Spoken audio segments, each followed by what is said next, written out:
Hello and welcome to Baseball Barbacast, the only baseball podcast in the world, traveling north with the club. I'm Jake Mintz. That's Jordan Shusterman, and there's nothing like making that roster, getting on that plane, heading up north with the boys. I just hope that my team posted a not even really that secret video of me finding out that I am heading north with the team. Because that's the dream. That's what every kid dreams of growing up, is opening social media and seeing that they were being filmed when their manager told them, you did it, dude. So I think we have talked about this before. Good morning, everybody. It is secret video season, and I would love for a team to post a video of a player being told that he did not make the roster. Because for every player that makes the roster, there are many that don't, right? And I need an element of suspense, because if I see a video on the internet machine of a player sitting in the manager's office, I already know he's going to be told that he's on the squad. Every once in a while, I need like Pat Murphy telling Caleb Durbin he's going to start the year in Nashville. I need it. Yeah. Or like some even more uninteresting news, right? It's just like a 5-minute video of the manager just like checking in with him on how he's doing. Like, how do you feel like your infield defense has progressed this? And it's like, sometimes that's how they do like the fake lead into telling them to make the team. But I want one where there's like no payoff. It's just like, yeah, all right, we're gonna keep working on that. It's all right, man. Have a good one. We'll see you later. Cool. Just post I love video. it, Jordan. Oh my gosh. Anyway, I am still, listen, some percentage of these videos are still very good. I'm still a sucker for the, FaceTime to parents.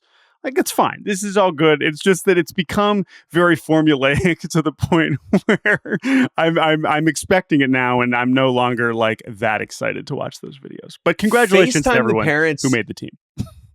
FaceTime the parents is a completely different category to me. I will say the JC Escara one with Aaron Boone was incredible, because JC Escara said, "Thanks, brother," to his manager, which I think is just like... But here's the thing about the FaceTime the parents one, and we're going to get to some, we have a lot going on this Monday edition of Baseball Barbacast, is I saw the one of Shane Smith, I believe, who was the White Sox Rule 5 pick, who made the club. Very cool. Good pitcher. He'll be good. But what happened in his video of the call with the parents is he explicitly said, like, I'm not going to cry because there's a camera on me. And then it's like, all right, well, this is why we're here. Like, we're here to watch you tear up with your mom on the phone. Like, come on, dude. Also, we need to unpack the masculinity of that statement a little bit. Like, I know. Come on, Shane. It's okay. This is it. This is exactly when you should be crying on camera. Anyway, all right. So crying is underrated. Crying is underrated. And on this episode of Baseball Barbacast, we will do just that. Here's the deal. Here's the deal with this episode. It is Monday, March 24th. We just finished our season previews. There's a lot that we missed. Later on in the show, we're going to run through a bunch of it. It'll be Jackie Robinson. It'll be Mookie Betts still being sick. It'll be a bunch of news nuggets. That'll be the third chunk. The second chunk of today's show is going to be literally Elly De La Cruz, who we interviewed last week. The MLB The Show cover star gave us a little bit of his time. That'll be the second chunk. But the first chunk of this episode and the opener is going to be my top 50 list that I do every year. Now, what is this top 50 list? Well, it's not the top 50 best players. If you want that, you can go check out the Foolish 50, courtesy of our friend Foolish Bailey, which I assume is dropping this week. Very excited for that. This list is the top 50 people likely to influence the upcoming season. And the idea of this is trying to peg in advance the storylines that will dominate the season to be. I did this last year, and I did this in 2018 when we were at MLB.com. At that time, I did 100 people, and that took way too much time. So I divided by 2, and that is how I ended up with 50. Yes, and this is a fun exercise, and of course, we try and find different ways to preview the season, and I think this is generally a good way to frame a season ahead. Now, of course, this is with all the obvious caveats of you can't predict ball. there are going to be main characters this season that we did not anticipate. But there are some based on the offseason that we've had, based on contractual situations or team dynamics or injury-related returns. There are things that we can kind of look ahead and be like, that is going to be a big deal when this happens, X, Y, Z. And some of the players are obvious right at the very top. But you've broken this into two parts. And so on this opening chat here, this first section of today's podcast, we're going to bounce around. We're not going to count down from 50 to 1. We're not going to spoil the whole list, but we're going to bounce around some of the names that stood out because I did help you kind of put this list together. We were debating it for much of last week, which players and people had to be on there because it's also not just 50 players. That's another important part about this. We do want to have some variety in the kinds of characters we're doing. And so it's not just 50 major leaguers. There are some managers, GMs, people beyond that. So where would you like to begin here? Again, we can pick a couple. How do you want to structure this? I'd like to start with number 42, okay, which is Munetaka Murakami. Now, this is a slightly odd place to start because it is people who will dictate the MLB season, right? And I have picked a player who is an NPB, but I think he's a perfect example of the type of thing I'm trying to hit on with this piece, which is that there is a scenario where Munetaka Murakami, who is a third baseman for the Yakult Swallows in NPB, a player who in 2022 hit 56 home runs and broke the single season record for home runs for a Japanese-born player at the age of 22. He's now 25. If he goes out there and hits 49 home runs this season and enters, he's going to be posted this winter. Like that is 100% happening. It is agreed upon with him and his team. He's coming over. If he has a monster season, we're going to, down the stretch here, it's going to pick up some steam and you're going to get photoshops of him in a Yankee jersey. Like that is absolutely going to happen. And so what I'm trying to do with that is put that on your radar ahead of time. Yeah. And I think he's a really good one. Of course, it's a good one to fold in coming off the Tokyo series. And it's also a big distinction between someone like Yamamoto and someone like Sasaki. If you remember, obviously a lot of people, everyone in baseball knew who Roki Sasaki was, but the casual fan, it wasn't really as obvious last year because we weren't sure if he was actually going to get posted. Whereas Yamamoto, we knew his last year in Japan, it was like, all right, we're building up to this big free agency. There's a possibility that we're doing the same thing with Murakami, where, as you mentioned, if he's leading the league in home runs again, the last couple seasons, he hasn't been as good. He's been still a prodigious slugger, but striking out a bunch. So it's possible he doesn't totally cash in, but as someone who's still just 25, one of the most talented hitters in Japan, it's just part of the theme of Japanese baseball becoming one of the most important parts of our everyday major league experience. And he is kind of the next one. And as a hitter in particular, who could be in some ways one of the more hyped ones we've seen. We've had some good hitters come over, like Suzuki, of course, recently. But this guy, because of what he did, which was historic, there's a chance we're talking about him a ton as the winter approaches. Let's hop back to number 50. The last name on this list, which is Chandler Simpson. So Chandler Simpson is the fastest person in baseball.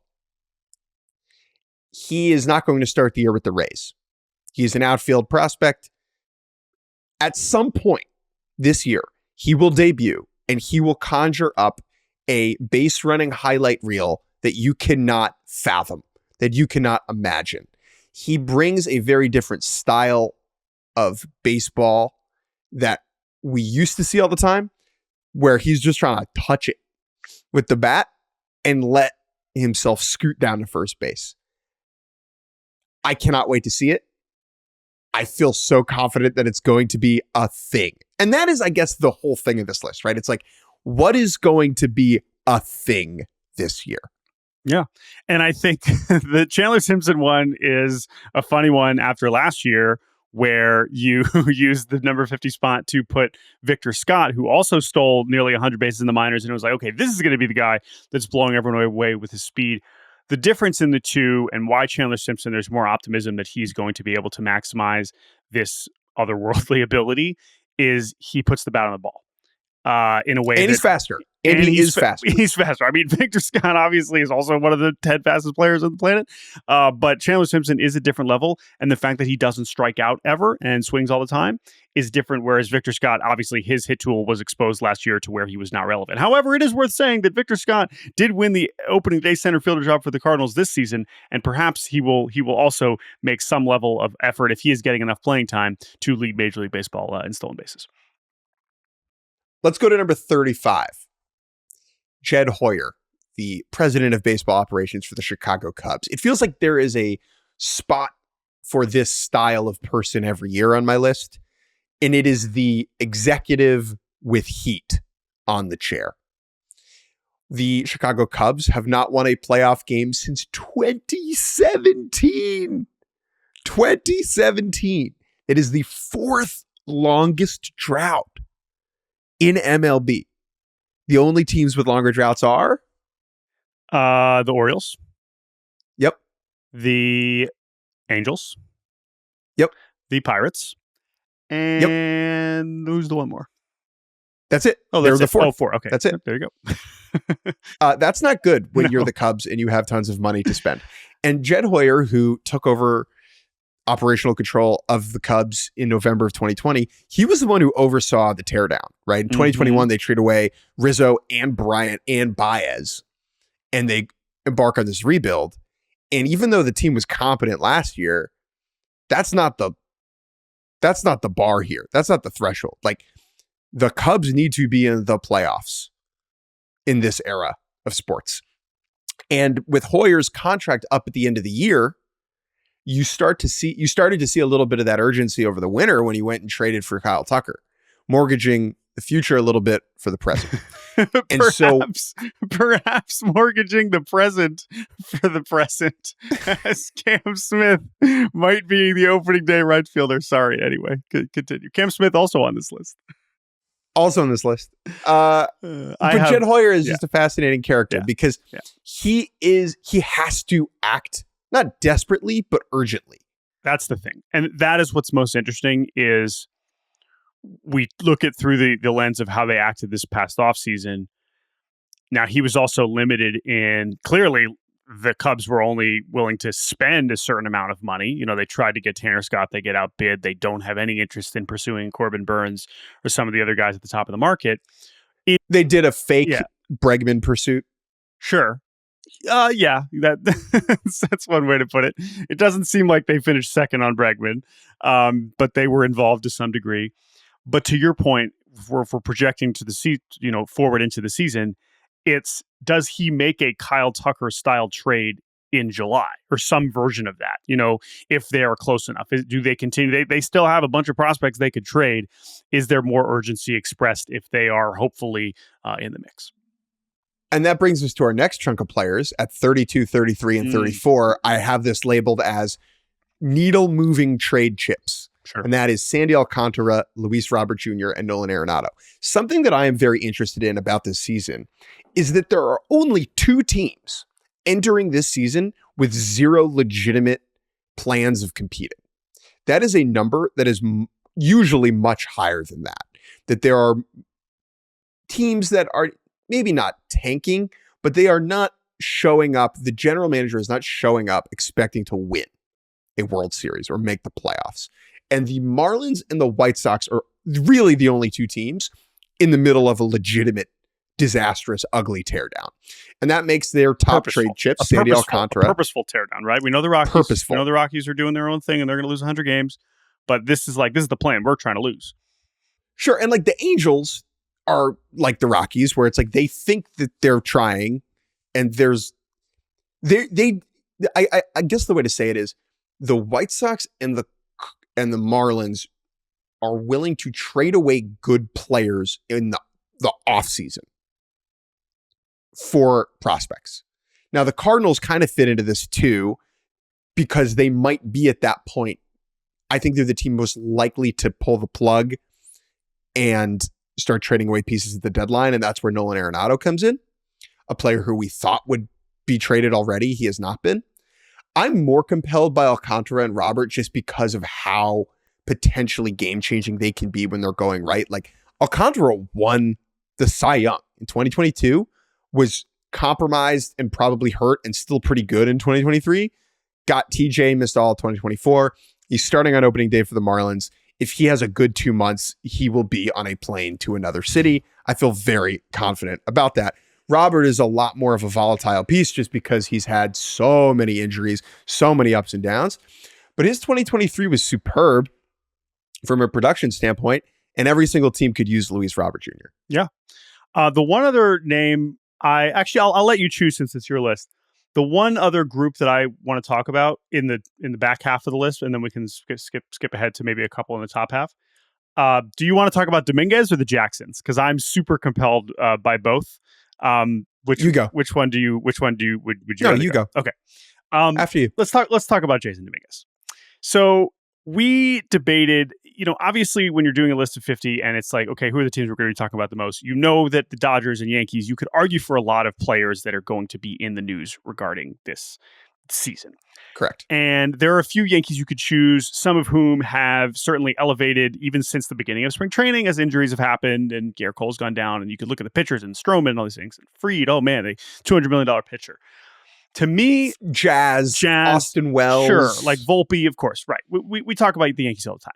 However, it's not that Jasson Dominguez is the maybe most important player on the Yankees this season, but to me, this is the time. We have been talking about this guy essentially since before he signed, because this is one of the rare, international prospects that kind of breaks through into the mainstream. A lot of that is because he got a record deal from the Yankees. There are other players that have signed for $4 or $5 million that nobody cares about because they're not the Yankees, but because he had all this mystique around him. And what's so interesting about Dominguez is that all along the way, because he's also been injured kind of so often at certain points, he still hasn't really played that much baseball, and yet he's still only 22. But now is the time. We have finally made it to the point where they are like, Jasson Dominguez is on the Yankees. And in some ways it feels like it's taken forever. And in some ways it feels like he is still, 15 years old and has barely accomplished anything. He is the rare player that has somehow managed to perfectly thread the needle between like underperforming and kind of doing exactly what he's supposed to do. Like he was hitting pretty damn well in AAA last year as still one of the youngest players in AAA, but he's still injured and the team clearly did not trust him at all in the playoffs or down the stretch. They were not ready to play him. But now, partially because they don't really have any other options, they're like, yes, Jasson Dominguez, he is our guy in some capacity. And it still feels like maybe we're too early to be expecting too much from him.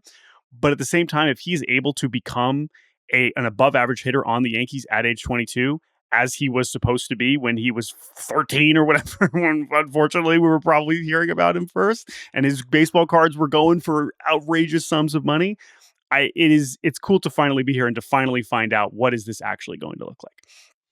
And that's what I'm most compelled by. It's just knowing and seeing it and watching it over a full season. I mean, he debuts as a 20-year-old in 2023, gets hurt, has injuries last year again, plays a little bit. Now it's time. Now it's go time for a player who was once compared literally to Mike Trout. All right, let's do the Jacksons. And that's the Jackson 4 of Merrill, Chourio, Jobe, Holliday. Merrill, Chourio, Holliday, all rookies on this list last year, all had very different rookie seasons. Holliday, bad the whole time for the Orioles. Chourio, treading water in the first half, catches fire down the stretch, one of the better hitters in baseball the second half. Merrill, basically good the whole time. Like MVP votes, receiver, All-star. Rookie of the Year runner-up, yep. All-star, like playing center field for the first time in his life. Oh my God, what a thing. And now we can add Jobe into that mix. Jobe, unlike these other three, is a pitcher, okay? But he has made the team. He will be the number 5 starter for the Tigers this year. He will be appointment viewing whenever he takes the mound. He is also named Jackson. He is the same age as these other 4 guys, more or less. And I just think it's so funny that they're all named Jackson. Yeah, I mean, it's not a name we had seen a ton of throughout the major league history before this group, but to have all 4 of them be very relevant, important young players at this stage. And also, again, we've kind of made this point already, but speaking of you can't predict ball, who knows how this is going to go for these four guys this year, right? We were all like, okay, Holliday. I mean, that's the one we feel like we know how this is going to go, as opposed to Chourio, who is the youngest of the group, and Merrill, who is like trying to learn center field and had barely played in the minor leagues. Like Merrill and Chourio felt like the less sure things than the son of the former All-Star and all these things, right? And Holliday turned out to be the one that struggled. Obviously, Jobe is a pitcher. There's a lot of reasons you can't predict what's going to happen with him, but it is fun to fold him in, and he is still rookie eligible, so he will be pushing for some hardware this year. Chourio is the one I'm most compelled by. I think he will finish with the best season. I think he will receive MVP votes. I think we will look up in the middle of the year and he'll be at the All-Star game and one of the better players in the sport. I am irrationally high on Jasson Chourio, and I think you should be too. Sorry, this is not that's not one you can say irrationally high. That's not. It's rational. He just turned 21.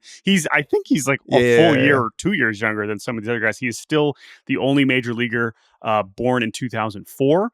Or I guess the first one, and still the only one. Very cool. So that makes us all feel great. And he is. He's a good one. He's a fun one. I want to do the Astros next, and that is Jose Altuve and Cam Smith, who are at 23 and 22. And I am so compelled by this particular duo, neither of whom really has a defensive home that they are good at. Like they're both. I know that Altuve is going to play left and Cam Smith might play right, but neither of them are good at it. And yet they are so integral to the 2025 Astros, keeping this thing going.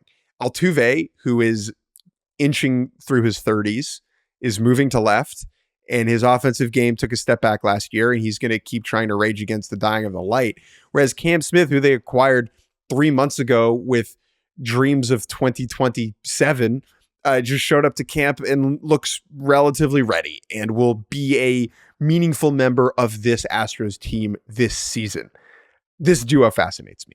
Yeah, it's also just fun, them both learning a new position. I don't think we have any idea how good of a defender Cam Smith is in right, in the same way we don't really for Altuve, although because Altuve's 35 and not 22, it's certainly harder to be optimistic. But you have Cam Smith, who has essentially only been a third baseman in college. I think he played like a couple games in the outfield in the Cape Cod League. But other than that, he's been a third baseman. And now, like 2 weeks ago, they were like, all right, well, we need to get you to the big league sooner rather than later. And so you're going to start playing right field.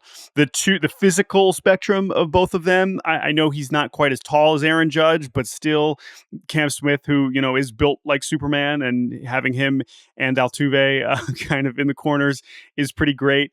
But yeah, I mean, both of them because Altuve needs to continue to hit, as we said in the AL West preview, for the Astros to feel good. But Cam Smith, if he is actually going to show up and be this good, will help mitigate some of the other losses in the lineup. Pick a group here, and then I'll do a couple at the top. So I guess if we're looking more at the top, Roki is an interesting one. I think this Sasaki one is one where it's like, because we spent so much of the winter talking about him, we just saw him in Tokyo and we're going to keep talking about him. My struggle with the Roki one is it's like, he's so important and so interesting and won't really likely impact much of whether the Dodgers are good or not for most of the season. And so you kind of want to balance the expectations and the fact that the team itself has been like, this is a work in progress. I mean, in some ways that makes him more compelling, but it's a little bit of a different situation than a guy like Yamamoto a year ago, where he was expected to come in and like immediately contribute to the Dodgers finally winning the World Series again. And guess what? He did. that happened. And it was really cool. And now he's one of the best pitchers in the world. So I think with Sasaki, though, every single start is going to be what is this one going to look like? Is he going to improve every time? As that workload builds up and he gets closer to an amount of innings that he hasn't thrown in his career, is that compelling? So in that sense, I think whereas Yamamoto, we kind of just like, oh yeah, like that's what Yamamoto is. We kind of know what that looks like. Sasaki, I think, is just going to be much more variance, and that's going to make it more compelling. I have Strider and Acuna right above Sasaki grouped together. I mean, injured Braves coming back. They could combine for 13 WAR.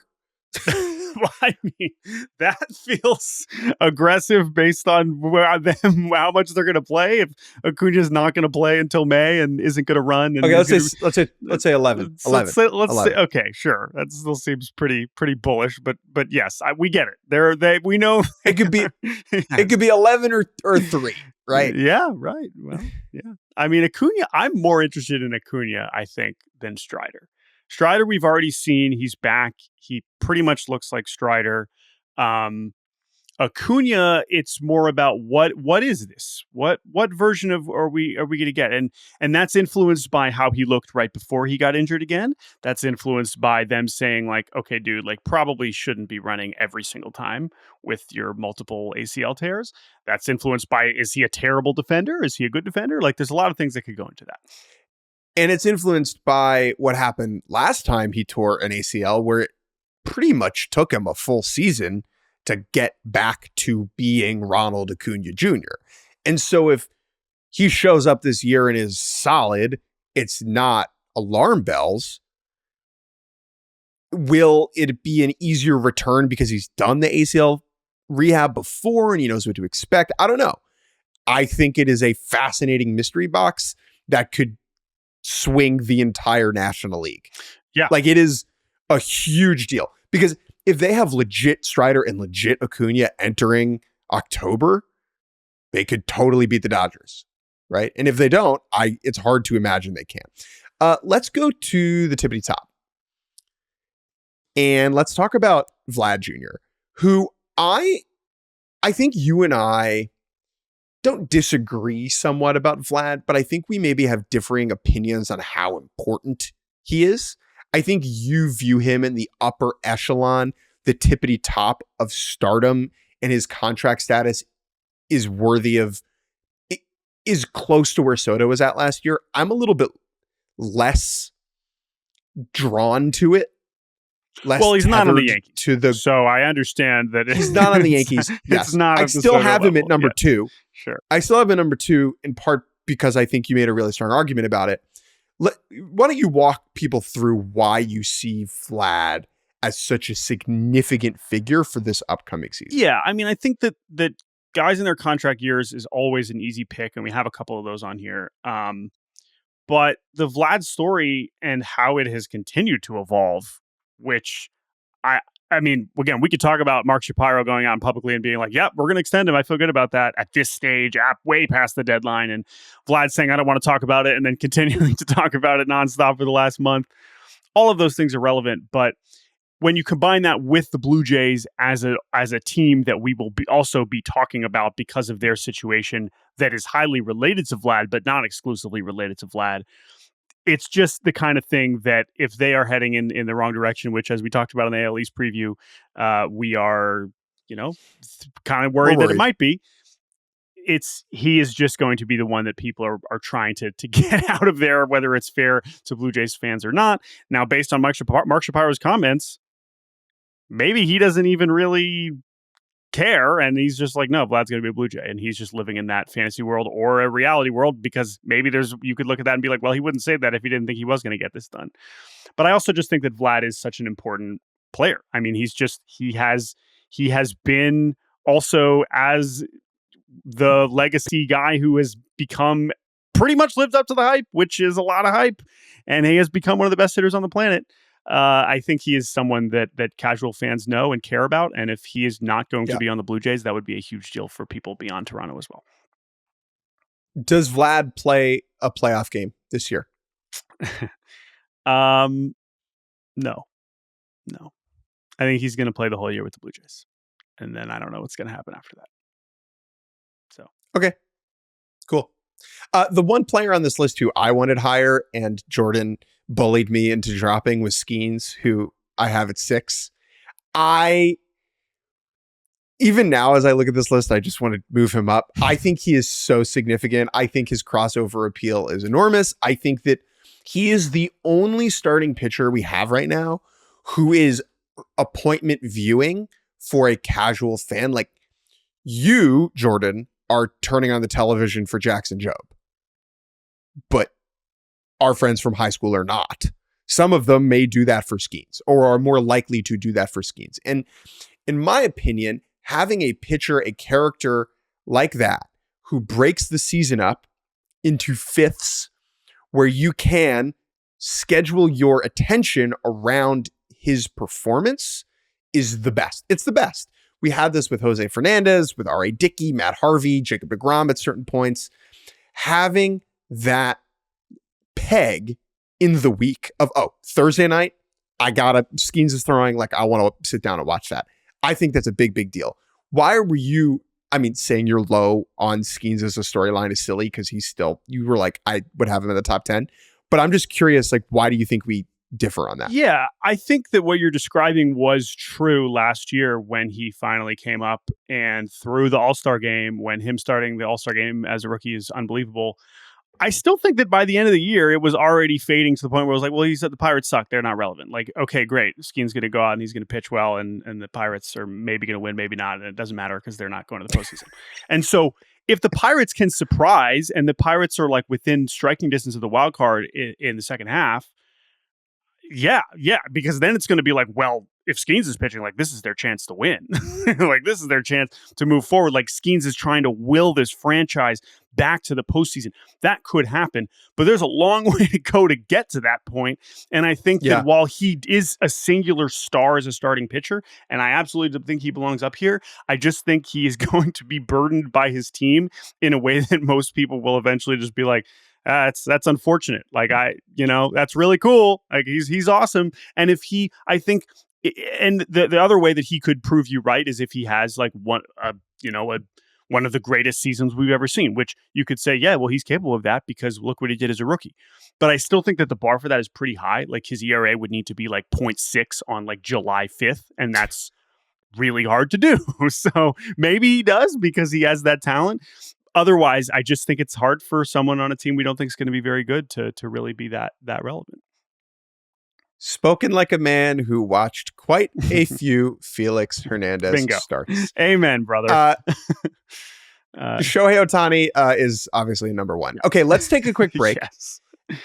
And we will chat with the gentleman who is at number 11 on this list. Yeah, so Elly De La Cruz. This is a little chat with Elly. Obviously, part of the MLB The Show cover with Gunnar Henderson, with Paul Skenes, who we just talked about.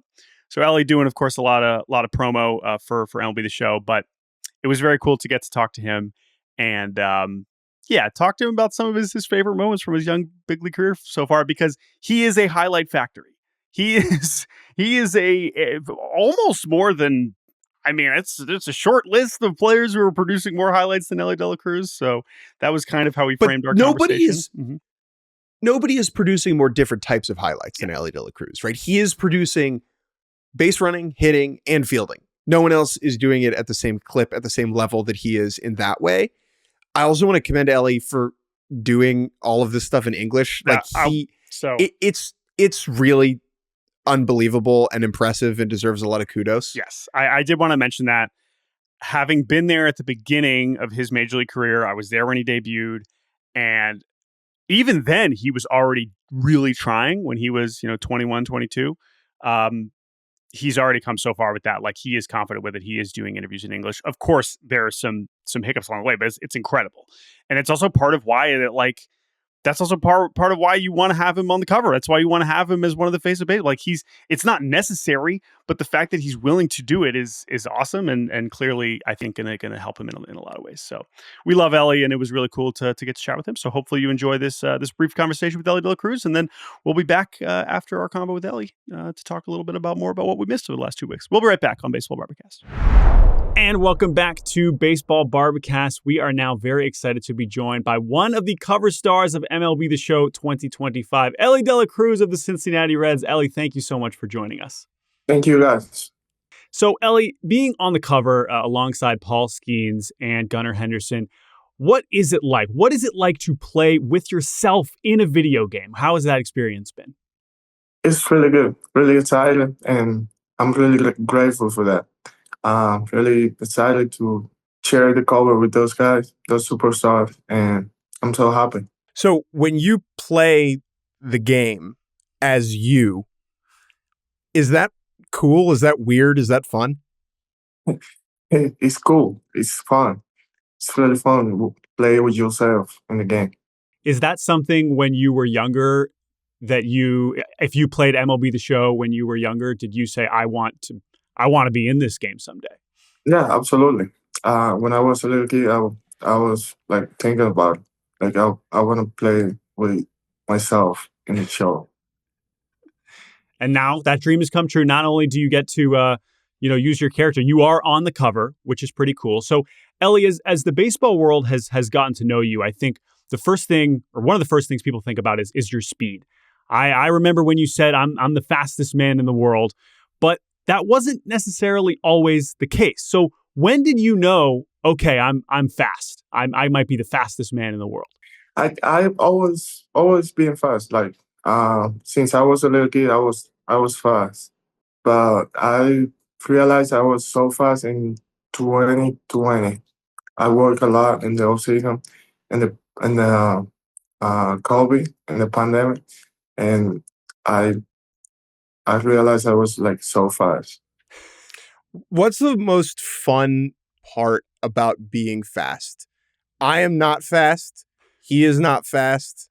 We don't know what that's like. What do you enjoy about it? I enjoy when I'm playing the game, like running around the bases because it gives you like electricity, like you having so much fun when you like running fast. Because the thing is, like, when you can do things other people cannot do, right? When That's you're fun. playing and you're that fast, like, do you see the game fast too? We try to slow the game. Like we don't want to Okay. see the game fast. So the legs are fast and the brain moves slow. That's good to know. That's good to know. What are your goals in terms of stolen bases this year? Again, I think people would be surprised. Earlier in your career, I think you only stole 3 bases in your first professional season in the Dominican Summer League, 67 last year, leading Major League Baseball. How high do you think that number can get as you look forward? I don't really know. I'm not looking forward. I just want to be healthy and be able to play every day. I believe something's gonna happen, something good. If we play every day, those things gonna show up. Do you like stealing second or third more? Both. I like both. Do you have a But favorite? stealing third is more fun. Third's more fun. Okay. Yeah. Do you have a favorite stolen base or base running play that you've had in the major leagues that stands out? Yeah, when I stole home. And when I hit the inside the park. Oh, okay. So what is it like stealing home? Because that is very different than stealing second and stealing third. What are the feelings when you're trying to steal home? It's like exciting. When you see the opportunity and you take it, like when you almost make it, you say like, damn, I'm about to make it. And it's so fun. It's a lot of fun. So when you hit the inside the park home run against the Brewers, when did you realize going around the bases that you could score? As soon as he died for that ball and I see that ball going back, I say, I'm not gonna stop until I get home. Okay. That's a good answer. So let's talk about your defense. You had a lot of success at shortstop last year. Is there one defensive play that you have made in the major leagues that stands out as your favorite? Yeah, there's a lot, but there's one that I like. I did it in Colorado. It was like Derek Jeter play. I like that one a lot because he is my favorite player, and I did it just like him. It was like the jump throw? Yeah. Is that's your favorite kind of play to make as a shortstop, or are there other plays that you like to play as defensively? That definitely is one of my favorite, but I like um now I'm focused on the routine plays. That's what I want to make, like all the routine plays. Right. let's go back to your offense and let's talk about some home runs. You've had a bunch in your first couple years of your career. Yeah, we mentioned the inside the Parker, but you've also hit many over the fence. So what's been your favorite home run? Is there one home run that stands out as your favorite so far as a big leaguer? I hit one on Minnesota in Grand Slam. That was my first one. I liked that one. I mean, I have a lot, but if I start telling you right now, we're not gonna end. With too many. What do you remember about your first career home run? The one against the Dodgers. What stands out about that when you think back about that home run? When I think about that home run, I just think about how was the crowd. It was electric. Like there was so many people there, and I remember talking to one of my friends, and I said, "Here, you just gotta touch it. The day before, you just gotta touch it in the air, and it's gonna be gone." And the first AB that the next day, I did it just like that. Yeah, that's true. Although I think what your friend is talking about, of course, in Cincinnati, a lot of home runs there. But the one you hit that day almost left the stadium. Yeah, completely. Are we going to go in the river? Yeah. Do we think we can get over those seats in right field at some point? I don't know. Let's see what the future brings. Yeah. I like your chances. So looking ahead to this season, this is our last question for you, Elly. You have a new manager, Terry Francona. He's said a lot of very nice things about you so far as your new skipper. A lot of reasons to be excited about him in the Reds this year. What is your favorite thing about Terry Francona now that you've gotten to know him for a few months? I like Tito a lot. My favorite thing about him is he's like straight. If he gotta tell you something, he don't like it doesn't matter if you don't like, he gonna tell you. Like he's straight, and even spring training in the season is gonna be the same. And he like to communicate with the players and have a good communication. Awesome. Well, Elly, thank you so much for joining us. Congratulations again on being on the cover of the show. We hope to see you hit a ball into the water. We hope to see you steal 100 bases. We hope to see 100 home runs. Yeah. Who knows? Stay healthy. Good luck. And thank you so much for joining us, Elly. We appreciate it. Thank you, guys. Appreciate it. And welcome back to Baseball Barbacast. Jake Mintz, Jordan Shusterman. Because we were doing our season previews the last 2 weeks, we missed a lot. There are kind of two categories of things we missed. I would say there's like storylines and then there's news nuggets. We're going to take all those nuggets and we're going to put them in our back pocket for a second. But let's just talk about some of the main stories we missed. I think one of the bigger ones was what happened with Jackie Robinson and the Defense Department's website, which is, I mean, imagine explaining that sentence to Jackie Robinson. Yeah. This was a story, of course, that was highlighted and brought to our attention by Jeff Passan of ESPN, which is basically that the Department of Defense, the official website, which has certainly changed since the administration has changed, had a story highlighting Jackie Robinson's military service that was deleted. And when Jeff Passan was like, hey, why are we erasing stories about Jackie Robinson on official government websites, celebrating one of the most important people in American history? What's up with that? The press secretary of the Pentagon was like, Jackie Robinson is not important through the prism of race. So obviously, our administration is on a crusade to basically on a heater, essentially eliminate any sort of concept of diversity on any sort of official government apparatus, and that is troubling for many reasons that are both horribly offensive and troubling and depressing and discouraging, and then also in this case, patently ridiculous. And so this story, of course, kind of grew to a point where Jeff Passan he got a comment from the secretary, the press secretary, citing the Secretary of Defense, Pete Hegseth, being like, DEI is dead, diversity doesn't matter, so Jackie Robinson doesn't matter.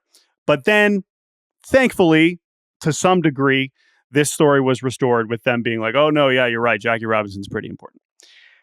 This is a horribly depressing sequence of events that is so embarrassing on so many levels that I don't even really know how to talk about it without getting very angry. But it is a story that made waves and is worth taking a moment to acknowledge again, even a week later. The Department of Defense claimed that it mistakenly removed this. Now, I am not exactly willing to give the current setup the benefit of the doubt is where I'm at. But the idea that in the wake of it, even if it was a mistake, the argument that Jackie Robinson should not be viewed through the prism of race is comical. Like that's the whole, not the whole thing, but that's the thing here. Okay. We're not like, he's not famous. Like Jeff Kent is not Jackie Robinson. It's not like he's around Jackie Robinson. We don't have Jackie Robinson today because he was a good player. I mean, that was important as part of the story, but it's because of what he did by breaking the color barrier. Right. And to just to try and celebrate him without that is absurd. And in the context of his military service, where he was court-martialed for refusing to move to the back of the bus, like he is a story. He is a person who his legacy should be bipartisan and should, like, people have also whitewashed that legacy so much. The idea that Jackie Robinson is controversial, that's also laughable, right? And this whole thing was just so disheartening and to a certain extent unsurprising. And to a certain extent, I didn't even want to give it oxygen. Yeah. No, that was how I felt at the time. Is it just felt so ridiculous. And yet I think that is the important thing to take away here, though, before we move on to things that do not make us furious to talk about, is it is an unfortunately brutal reminder that, like, why this is important to continue to talk about every year in the first place. You know, right. Like the fact that there are people apparently still actively trying to erase, as you know, as Jeff very rightly said in one of his tweets about this, like, history is all we have. So if we're going to try and get rid of these parts of history really aggressively, we're in a really, really bad place. You would think, as you mentioned, that this would be one player and person and story that would be fairly bipartisan, obvious, like a pretty neutral good in the context of society. And yet, if we're going out of our way to be like, no, actually, he was only important because he was in the military. Well, guess what? That story isn't particularly inspiring either when you consider what Jackie Robinson had to deal with as a member of the military. So anyway, as you can tell, not the most fun topic, but we did wanted to acknowledge it because it was it certainly was a story. So shout out to Jeff, I guess, for highlighting this and you know, getting this noticed. I'm curious how this impacts Jackie Robinson Day at all. Which is coming up. That's true. In a couple of weeks already. Like, what's the fallout here? We'll see.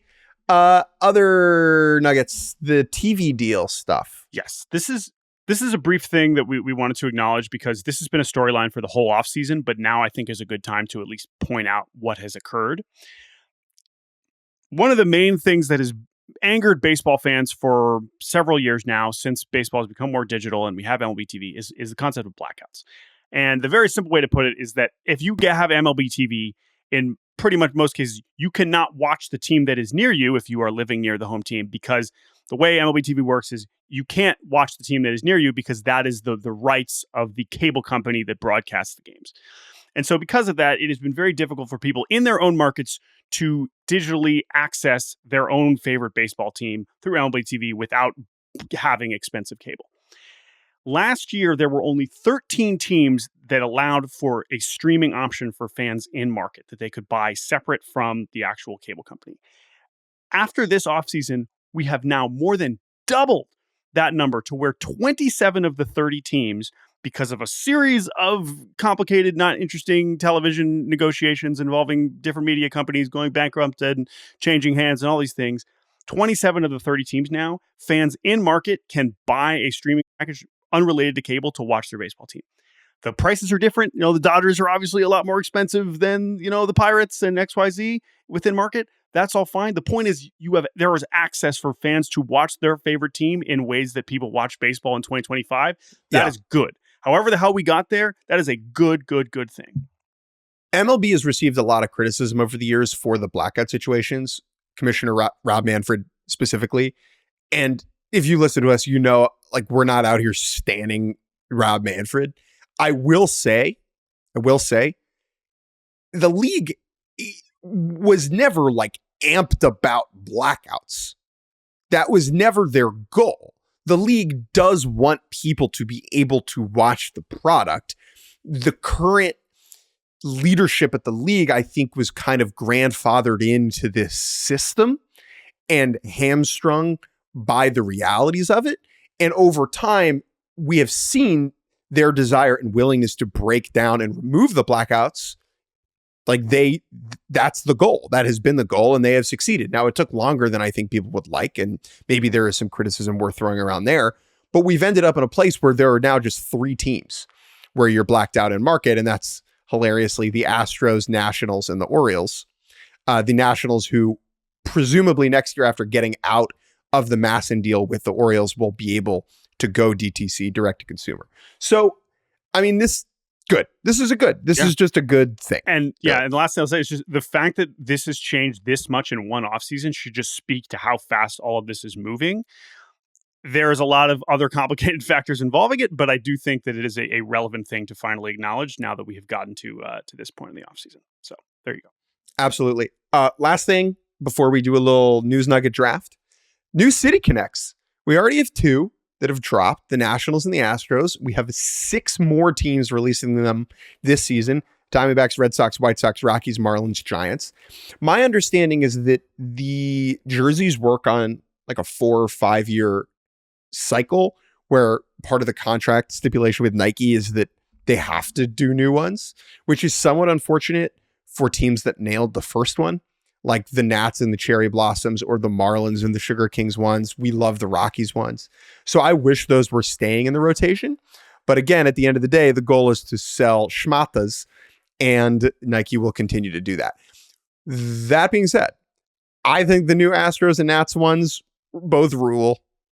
Yeah, we're into these. The Astros, of course, previously rolling with the Space City theme, with one of the more unique fonts I think we've seen in City Connect history.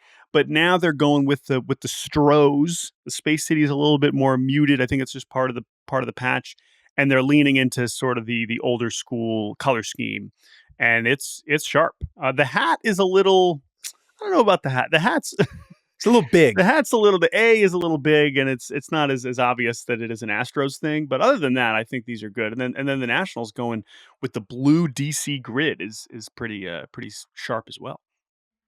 I loved the memes that I saw of "I think you should leave," expensive shirts, Dan flashes, people zooming into the pattern on the Nats. That's good stuff.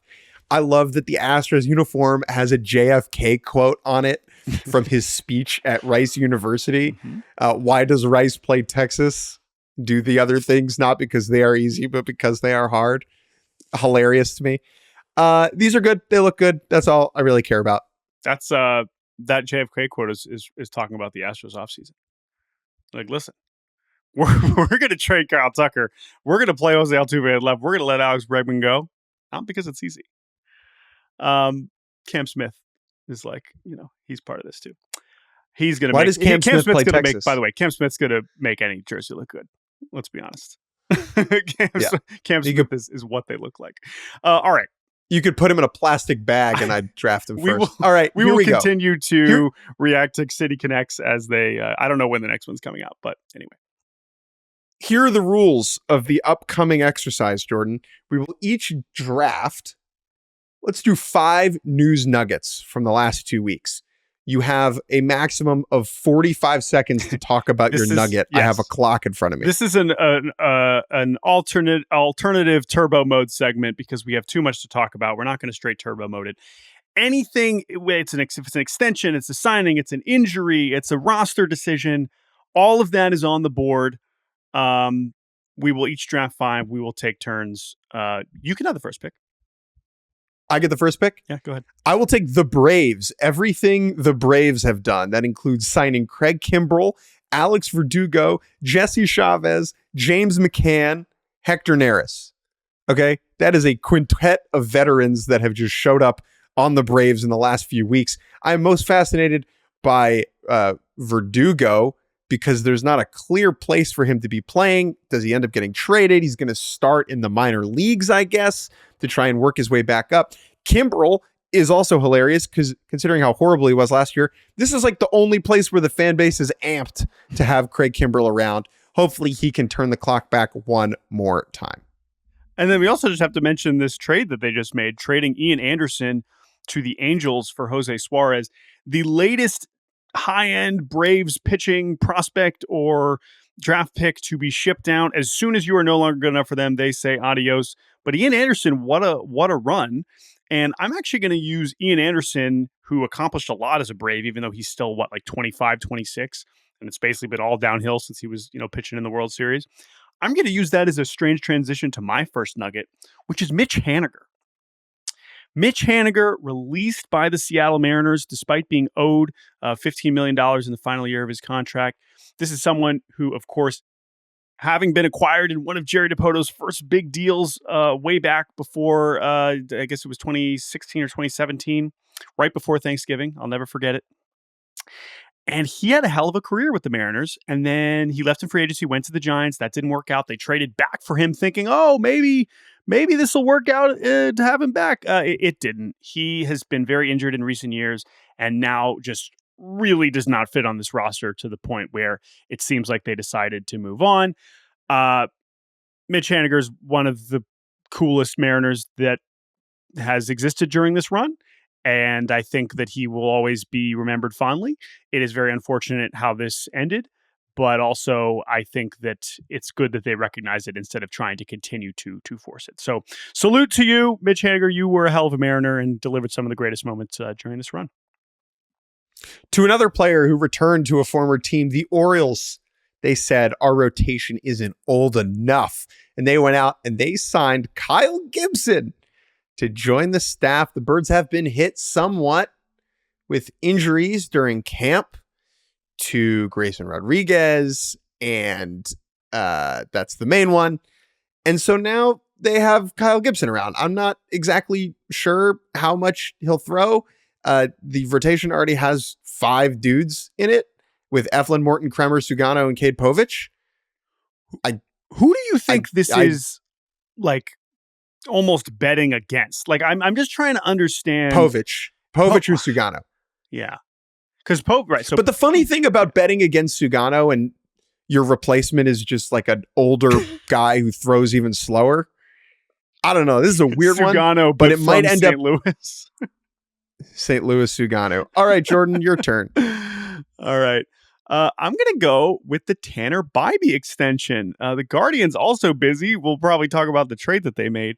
But Tanner Bybee, who has just very quietly gone about his business as the Guardians rotation collapsed around him last year. He just kept on cooking. He has continued to do it this spring with a bunch of new faces around him on this pitching staff, and he gets a 5-year, $48 million deal. You could say, oh my God, that's cheap for Tanner Bybee. And then you look around and you say, well, look at pitchers.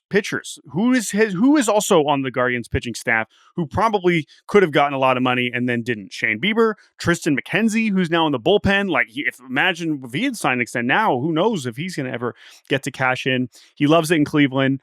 I love talking to this dude. He is so steady, and this is a situation where you can imagine it just being a perfect match for both sides. And it's nice to see Cleveland investing again in its own players. And Bybee is someone that clearly they are going to be relying on for a while. I like the stat that I believe it was Kluber for 5 opening days in a row, and then Bieber for 5 opening days in a row, and now it could be Tanner Bybee for several opening days in a row. I'll take Shane Bieber next year opening day. So speaking of that's pitchers, an interesting one. We'll see. Speaking of pitchers, Shane McClanahan. There was a clip of McClanahan in a game throwing a pitch and immediately grabbing his arm. It looked really bad. Really, really bad. McClanahan, ace for the Rays, who missed all of last season coming back from Thomas Johnson. And we were like, no, No, no, no. It was a big no, no, no, no, God, please, prayer circle, etc. And we got relatively good news. It's just an inflamed nerve. What a weird world where that sentence makes sense. And he's not going to miss that much time. He is going to start the year on the IL. He's not going to start on opening day like he was supposed to. But look, a bullet dodged for now. Shane McClanahan, healthy-ish. Yeah, and I'm not even going to say any more about Jared Jones other than I hope he doesn't need elbow surgery, but I am scared that he will. I'm not using that as one of my 5 because that is just going to make me sad. I want to talk about Christian Campbell making the Red Sox. Christian Campbell, It is official. He has made the opening day roster. His ascent is different than Cam Smith potentially making the open day roster, which is also amazing. But I just think about like a year ago, Christian Campbell was a 6th round pick or 4th round pick who had played 22 professional games and was like, oh, okay, whatever. Why is he important? And now he is the reason that Rafael Devers is moving to DH. Okay. Like, yes, Alex Bregman is also kind of the reason, but like Christian Campbell, them being so committed to having him be the opening day second baseman is really the reason why they are also going to have Bregman play third and seemingly Devers DH. That is an astonishing sequence of events. The fact that he is also the one to make the team and not Roman Anthony is amazing. And it is one of the more wild glow ups that we've seen in player development in quite some time. And I look forward to seeing if he is actually good. Christian Campbell. I will take another player who made a team on the opposite end of the spectrum, Yuli Gurriel. The Padres NRI squad. I think they had 5 NRIs make the roster. Yuli Gurriel, who last year, do you know how many games he played in the regular season for the Royals? In the majors? In the major leagues for the Royals last year. Like 30? 18. Okay, he spent basically the entire season in AAA with the Braves, latched on with the Royals down the stretch, hit 6th for them in October, and almost took Garrett Cole deep at Yankee Stadium off the top of the wall. Okay, he's 41. This is his age 41 season. He's the oldest position player in baseball. He made the Padres as you should really be a grand Padre, if you ask me. The Padres depth chart, and we talked about this. Like, this is kind of what's terrifying about them. The bottom of their roster is Gavin Sheets, Jason Hayward, Elias Diaz. That's like the bottom of the lineup. And then Maldonado, Gurriel, Jose Iglesias. I mean, like that right there, the fact that all of those guys made the team, that they brought them in. I don't know where Connor Joe is in this mix. I guess they signed him too.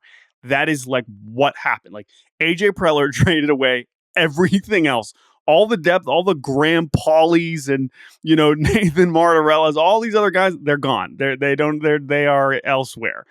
Jacob Marcy, right? Like he would have been competing for one of these spots. Anyway, so now you got a bunch of old guys. And maybe Gavin Sheets will hit 30 home runs now that he's not on the White Sox anymore. That is a great pick. I am going to go. Okay, we got to do it. Nolan Jones for Tyler Freeman.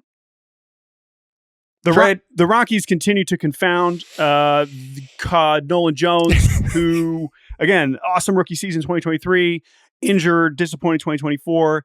And what is most perplexing, apparently, to Rockies fans in particular, is not just that they have given up on Nolan Jones. Tyler Freeman, he's fine. He'll be okay. He's going to play second while Thairo Estrada is injured. That's okay. He'll be a decent player. They have like 10 outfield prospects that the Rockies fans really want to see. Zach Veen, who won spring training MVP. That's apparently an award the Rockies give out to their own players. Yet he did not make the team. And he did not make the team. So it seemed like when this news came out, all the Rockies fans were like, well, this is super weird and probably bad, but at least we'll get to see these young guys. Oh, we'll see some Hunter Goodman, Jordan Beck, Zach Veen. They're like, no, actually, that's not who's going to be in the outfield. For some Nick reason, Martini. It's Nick Martini who makes the team instead. Anyway, and then for Cleveland, like, man, like if they can get Nolan Jones, that's a huge deal because they are looking to replace some of that power lost by Josh Naylor. And if even he can do it in a platoon role, I like his chances to do it more than Will Brennan. And that's a pretty big addition here. So just an astonishing sequence of events. They get Nolan Jones back, and now him and Juan Brito can be friends. With my last pick, I'll take something very disgusting, and that is Mookie Betts can't stop vomiting. He was scratched from Sunday's game. After the game, he was asked about it, and he basically said that he hasn't been able to keep down solid food for 2 weeks. We got some more clarity on when he started feeling bad. It was actually before they went to Tokyo, and he was sick on the plane. He is 150 pounds. There are some quotes in there where he's like, yeah, it's hard to do your job when you don't eat food. And everyone is like, yeah. Yeah, I can imagine. I think what was most concerning is him being like, they haven't diagnosed it yet. Like, that is very weird. You would imagine that the Dodgers should have access to the best doctors around. And I know this is a unique situation for them to be dealing with a player, but I mean, I don't know, man. He said, he was like, yeah, like I feel fine. I just can't keep food down. Like he says he's not like sick, which again is not good. It's not, and but he's like, I'll play light. I think he said, I'll play uphill. I'll try to work. I'm like, dude, okay. But I guess the question now is like, are the Dodgers going to let him if he's still, puking every time he eats? I have no idea. How many pounds does Mookie Betts have to lose and yet can still remain an impact ball player? We're about to find out. I would take 130-pound Mookie Betts over a lot of big leaguers. I'll tell you that much. That's true. But we don't need him to lose any more weight. I mean, This is he said he started camp at like 175 and now he's down to 150. And that's not good. That's way too close to the highway. We don't like eat. that. Literally let Mookie eat. Please. Is this an episode of House?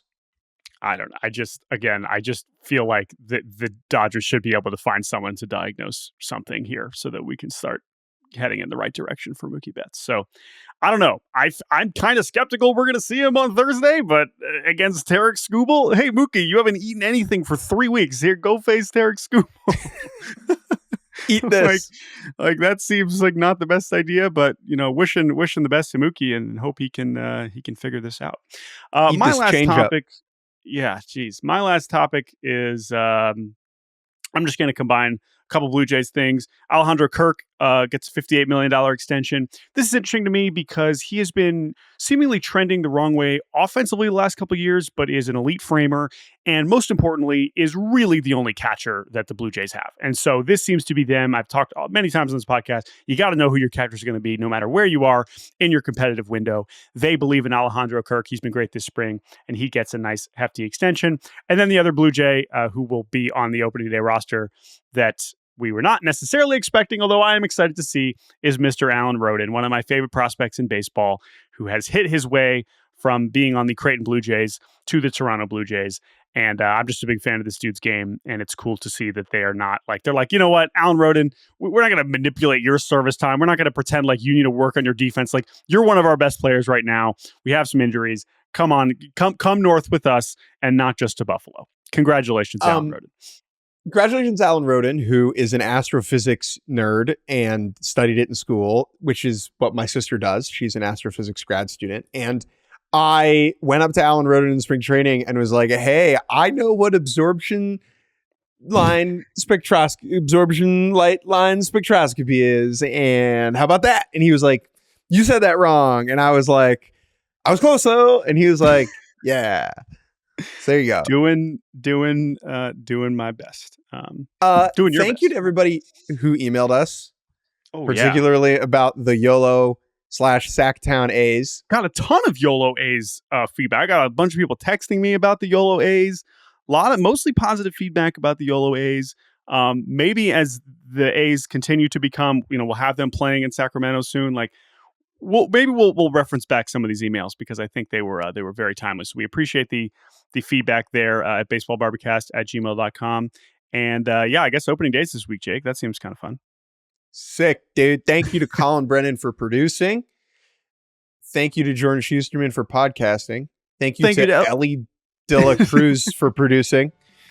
For producing on this podcast. We appreciate it. And we'll be back on Wednesday with more season preview content, including another special guest. Ooh, that'll be fun. Thank you all for listening. We'll talk to you on Wednesday. Bye.